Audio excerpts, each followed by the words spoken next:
Yosemite is supposed to be a place of peace, a sanctuary of nature's beauty. But sometimes, the things that disturb us most aren't what we expect.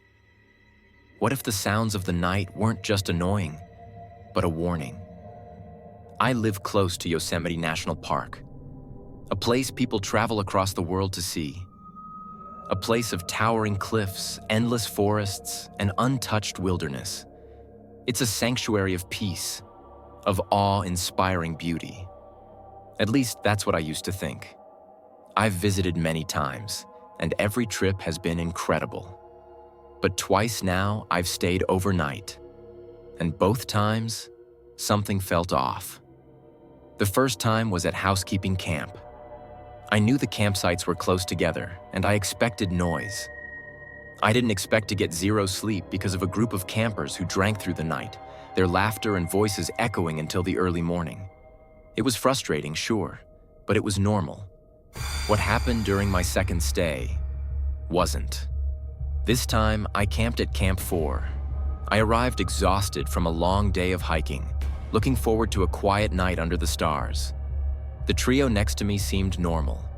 Just 3 friends talking, playing soft music. Nothing unusual.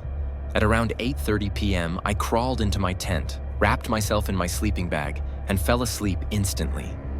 Then, at 10 p.m., I woke up. I didn't know why at first. Then I heard it. Someone was crying. Not soft, quiet crying. Not sniffles or hushed sobs. This was raw, gut-wrenching wailing. It was coming from one of the 3 people in the campsite next to mine. A woman. She was sobbing like she had just lost someone she loved. I lay there listening. She didn't stop. Her cries weren't just sad, they were horrified. My skin prickled. Something about it felt wrong. I've heard drunk people cry before, but this sounded primal. Like an animal mourning its dead. She kept crying, louder and louder, for over an hour. Then, just like that, she stopped. No slow tapering off, no sniffling, just silence. And I don't mean she quieted down, I mean it was silent. Not a single whisper, no murmuring, no shifting sounds of movement in the tent. Just an abrupt, eerie stillness. Something about that silence made my stomach turn. But I was exhausted, and eventually, I fell back asleep. I shouldn't have. 1:30 a.m., I woke up again. At first, I thought it was just the cold air creeping into my tent. Then, retching. A horrible, wet, gagging sound came from the same campsite. It was her. She was throwing up, violently, over and over again. It wasn't just drunken vomiting. It didn't stop. The sound of her dry heaving filled the night air. I turned over in my sleeping bag, staring at the thin nylon wall of my tent, listening. It kept going, gagging, coughing, choking. Something about it didn't feel normal. I could hear her campmates whispering. They were pleading with her. "Drink some water. Eat something, please." She refused.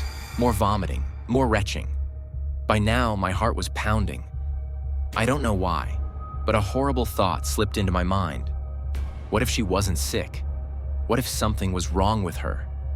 Time passed. 2 a.m., 3 a.m., 4 a.m. She was still dry heaving. I wanted to tell myself she was just dangerously drunk, that she was just too far gone to function. But I don't know. Something didn't feel right. I lay there, barely breathing, just listening. She wasn't moving. She wasn't shifting around, wasn't going in and out of her tent. It was like she was stuck, or like something was keeping her there.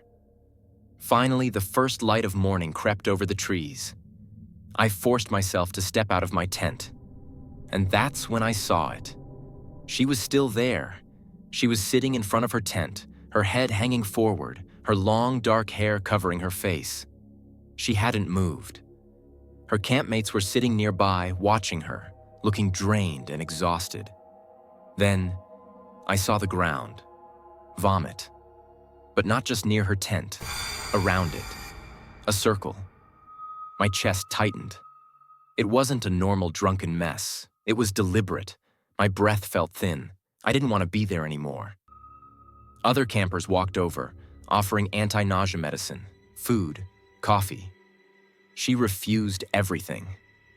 I didn't say a word. I just packed up my gear and got the hell out of there.